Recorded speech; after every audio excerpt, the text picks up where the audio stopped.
सभी लोगों का स्वागत है फिर से एक बार क्रिक जोन में। आशा करता हूँ आप सभी लोग सही सलामत होंगे। तो चलिए शुरू करते हैं आज का वीडियो, जो कि दो मुकाबले आज के दिन थे ये सुबह, और खास तौर पे देखें तो एक का मुकाबला था श्रीलंका और नेपाल के बीच, और वही दूसरा मुकाबला था ऑस्ट्रेलिया और नामीबिया के बीच। और दोनों ही अपने अपने ग्रुप के लिए बहुत ही महत्वपूर्ण मुकाबला था, क्योंकि नेपाल अपना दूसरा मुकाबला ग्रुप का खेलते हुए, जिसमें से बहुत दिनों का गैप मिला था, लेकिन जो लॉडरहिल फ्लोरिडा में यह पहला मुकाबला था आज के दिन जो नेपाल और श्रीलंका के बीच खेला जाने वाला था, वो मुकाबला मैच धुल गया, क्योंकि बारिश इतना तेज तरह हो रहा था, उतना खास आउटफील्ड बहुत भारी हो गया था, जिसमें से पानी अगर देखें तो निकालना भी मुश्किल हो रहा था। और ख़ास तौर पे बारिश हल्का फुल्का हो भी रहा था, तेज़ बारिश भी हो रहा था, और कंसिस्टेंटली बारिश पूरी तरीके से, जिसके कारण मैच पूरी तरीके से आखिर में रद्द कर दिया गया, जिसके कारण ख़ास तौर पे फ़ायदा तो श्रीलंका के लिए नहीं हुआ। और इसी के साथ जो पॉइंट शेयर हुआ दोनों ही टीमों के बीच में, और वही जाकर इम्पैक्ट पड़ा श्रीलंकाई टीमों के ऊपर, क्योंकि श्रीलंका अगर दो मैचों में 2 मैच जीतते तो बाकी रिजल्ट्स के ऊपर थोड़ा बहुत निर्भर रखते, लेकिन ये जो मैच धुल गया ये श्रीलंका के लिए पूरी तरीके से टूर्नामेंट से बाहर कर दिया। अभी फिलहाल नतीजा, भले ही वो अगला मैच जीते, भले ही दूसरे मैचेस के ऊपर रिजल्ट के ऊपर नजर रखे, लेकिन वो दोनों मैचेस धुल भी जाएंगे नेदरलैंड्स और बांग्लादेश के, तब भी जाकर पॉइंट इनसे ज्यादा रहेंगे। तो इसलिए ऑफिशियली बाहर हो चुके श्रीलंका टीम, और आखिरी मैच वो जीत सकते या नहीं ये एक बात है, लेकिन श्रीलंका ऐसा स्थिति में रहेगा इस T20 वर्ल्ड कप में ये किसी को पता नहीं था। और खराब प्रदर्शन रहा, जहां पे बांग्लादेश के खिलाफ थोड़ा बहुत मौका था, रन्स बल्लेबाजों ने नहीं बनाए, जिसके कारण दोनों ही मैच में भुगतना पड़ा आखिर में जाकर। हालांकि दक्षिण अफ्रीका का मैच छोड़ दे तो बाकी डेलस में जो मुकाबला था बांग्लादेश के खिलाफ, वहां पे आप रन्स बटोर सकते थे, रन्स बना सकते थे, वहां पे डिफेंड भी कर सकते थे, लेकिन थोड़ी बहुत चूक, और जिसके कारण आखिर में भुगतना पड़ा और टूर्नामेंट से बाहर, यानी कि यह मैच रद्द करने के बाद जो पॉइंट शेयर कर दिया गया, उसके बाद दक्षिण अफ्रीका क्वालिफाई कर गया। पहला टीम दक्षिण अफ्रीका जो सुपर 8 के लिए क्वालिफाई कर गया, 3 मैचेस जीत कर। अभी नेपाल के लिए भी क्या कोई समीकरण बनता है या नहीं, ये देखने लायक बात होगा। बाकी दूसरे मुकाबले की बात करें, जिसमें से ऑस्ट्रेलिया और नामीबिया के बीच, जो कि ऑस्ट्रेलिया ने टॉस जीतकर पहले गेंदबाजी का फैसला किया, जो सही भी था अगर ऑस्ट्रेलियाई नजरिए से देखें, क्योंकि उनको बस जीत चाहिए था और बस क्वालिफाई करना था, क्योंकि ये मैच जीतते तो क्वालिफिकेशन के लिए सुपर 8 में पहुंचने के लिए भी पूरी तरीके से सही और सीधा समीकरण था, क्योंकि 6 अंक कोई भी टीम उनके अलावा नहीं पहुंच सकते। खासतौर पे देखें तो तीन टीम 6 अंकों में नहीं पहुंच सकती, इसलिए यह मुकाबला जीतकर सीधा क्वालिफिकेशन के रेस में पहुंच जाते। और वहीं पे जो शुरुआत की, हालांकि स्टार्क को आज रेस्ट दिया ऑस्ट्रेलियाई टीम ने, जिसमें से अच्छा खासा तेज तरह गेंदबाज नेथन एलिस को अंदर वापस बुलाया प्लेइंग 11 में। लेकिन जो शुरुआत था माइकल वैन लिंगन और निकोलस डेबिन के बीच साझेदारी, जो पहले 2 ओवर में अच्छा खासा रन बटोरे थे, 13-14 रन बटोरे थे, लेकिन जो तीसरे ओवर से विकेट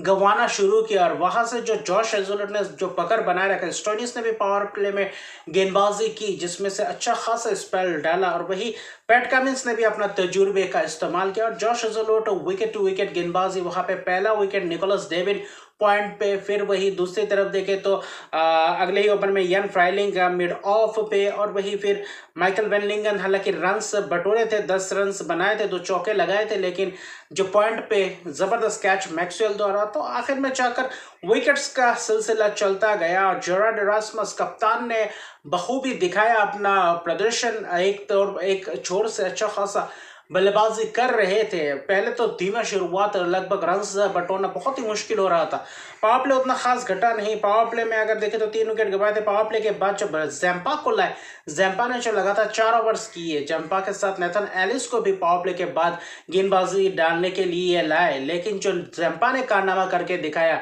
हर ओवर्स में विकेट से लगभग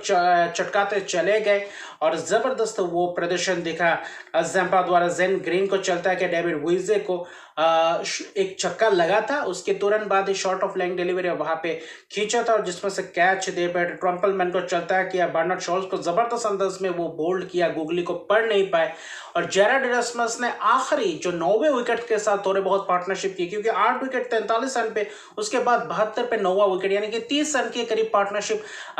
जैक ब्राजील के साथ मिलकर पार्टनरशिप करी, जिसमें से जेराड इरास्मस आक्रामक रवैया अपना रहे थे, यानी कि 12वें ओवर के बाद थोड़ा बहुत रन बटोरना शुरू किया था नमीबियाई बल्लेबाज कप्तान जेराड इरास्मस ने। उसके अलावा देखें तो वो पूरी तरीके से नहीं कर पाए रन, हालांकि यानी कि 13वें ओवर के बाद 12वें ओवर के बाद आखिरी 2-3 ओवर्स में 13वें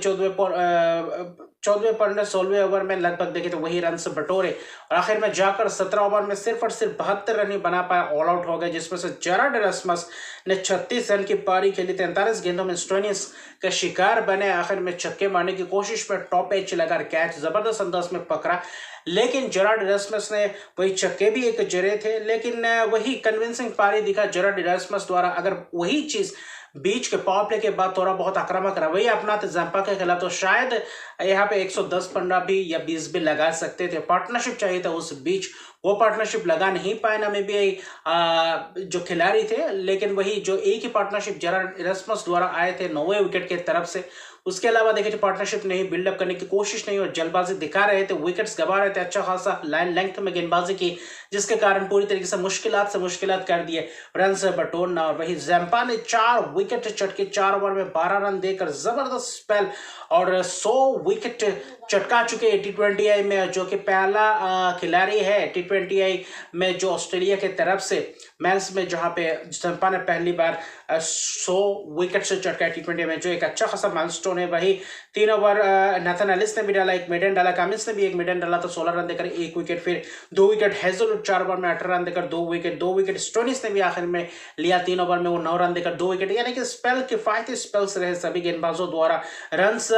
ना के बराबर ही दिए और जो 4 विकेट चटका बेहतरीन अंदाज ने जंपा ने ये मैच को पूरी तरीके से अपने गिरफ्त में कर दिया और आखिर में जो 73 रन का लक्ष्य था, ऐसा लग रहा था कि क्या था लक्ष्य कितना जल्दी खत्म कर पाएंगे ऑस्ट्रेलिया टीम। जो वार्नर ने आक्रामक रवैया अपनाया, जो पहले ओवर में ट्रम्पलमैन को रन से बटोरे, जबरदस्त अंदाज में रन से बटोरे और बस औपचारिकता ही था, दूसरे ओवर में छक्के चौके लगाए, लेकिन डेविड विजे ने चलता कि डेविड वार्नर को अच्छा कैच मिड ऑफ पे था, 20 रन बना डेविड वार्नर ने, यानी कि जल्दबाजी कर रहे थे, जल्दी से जल्दी मैच खत्म करने के तरफ देख रहे थे। वही उसके बाद विकेट गिरने के बाद ट्रेविस हेड ने फिर 1 ओवर में 19 रन, हालांकि जेराड इरास्मस ने एक छक्का खाया था लेकिन शॉर्ट ऑफ लेंथ डिलीवरी किया था, चौथे ओवर किए थे ट्रेविस हेड को शॉर्ट पिच के, वहां पे छक्का लगाया, लेकिन उस ओवर में छक्का के अलावा बाकी गेंद में कोई भी रन नहीं बटोरे, यानी कि जेराड इरास्मस के ओवर में सिर्फ 6 रन आए। उसके अलावा देखें तो सभी गेंदबाजों ने पूरी तरीके से पहले ओवर में 7 रन और चौथे ओवर में 6 रन, यानी कि 2 ओवर में 13 रन और बाकी 4 ओवर में 2 गेंद शेष रहते थे पावर प्ले में, 6 ओवर के अंदर मैच खत्म कर दिया, 73 रन 74 रन बना गए, जिसमें से 34 रन की पारी नाबाद पारी ट्रेविस हेड की 2 छक्के लगाए, उसमें मिचेल मार्श ने भी एक छक्के लगाए, 9 गेंद में 18 रन की नाबाद पारी, यानी कि तीनों बल्लेबाजों ने कम से कम एक छक्के लगाए और आखिर में मैच जितवाया, 74 रन बनाए 5.4 ओवर में। और पावर प्ले में ये उनका हाईएस्ट T20 वर्ल्ड कप में ये पावर प्ले में रन बनाए, 74 रन, इंग्लैंड के खिलाफ भी 74 रन बनाए थे, वहां पे 2 विकेट गवाए थे और वही देखे तो सबसे ज्यादा गेंद रहते चेज करते हुए दिखाई दिया, तो वहां पर ऑस्ट्रेलिया दूसरे नंबर पे है T20 वर्ल्ड कप में, जो अच्छा खासा मैच को खत्म कर दिया, पूरी तरीके से वापसी बिल्कुल भी नहीं करने दिया। वही अगर आप देखें तो ऑस्ट्रेलिया ने नामीबिया को, उसके अलावा जबरदस्त प्रदर्शन अगर आप खास तौर पे देखें तो, और बाकी मुकाबला जबरदस्त रहा और रोमांचक रहा और कुल मिलाकर देखें तो करीबन देखें तो 86 गेंद रहते हैं मुकाबले को ख़त्म किया, ये सबसे बड़े मार्जिन है। दूसरे अगर T20 वर्ल्ड कप के हिसाब से देखें तो दूसरे बार ये हुआ जिसमें से दूसरे ये चेज है जिसमें से 86 रन सबसे ज्यादा गेंद रहे। मुकाबला जबरदस्त है और आखिर में नेपाल के लिए कुछ समीकरण बनता है या नहीं T20 वर्ल्ड कप के सुपर 8 में पहुंचने के लिए, उनको दक्षिण अफ्रीका के खिलाफ कैसा मुकाबला करते, क्योंकि बांग्लादेश और खासतौर पे देखें तो दक्षिण अफ्रीका दोनों ही टीमों के खिलाफ मिलने को भिड़ने को देखेंगे, लेकिन मुकाबला तगड़ा रहेगा और इसी के साथ ऑस्ट्रेलिया सुपर 8 के लिए क्वालिफाई करते हैं। ये एक यानी कि 2 टीम सुपर 8 के लिए क्वालिफाई कर चुकी है आज के दिन, एक दक्षिण अफ्रीका और एक ऑस्ट्रेलिया। और अभी 2 और मुकाबले आने वाले, रोमांचक मुकाबला, उसके ऊपर भी आज मिल जाएगा शाम को कि कौन एक और है सुपर 8 के दावेदार, प्रबल दावेदार जो पहुंच सकते हैं। तो मिलते हैं अगले वीडियो में, अभी के लिए इतने रहेगा। अभी तक मेरे चैनल को सब्सक्राइब नहीं किया तो मेरे चैनल को सब्सक्राइब कर दीजिए, लाइक शेयर कमेंट जरूर कीजिए। तब तक के लिए गुड बाय।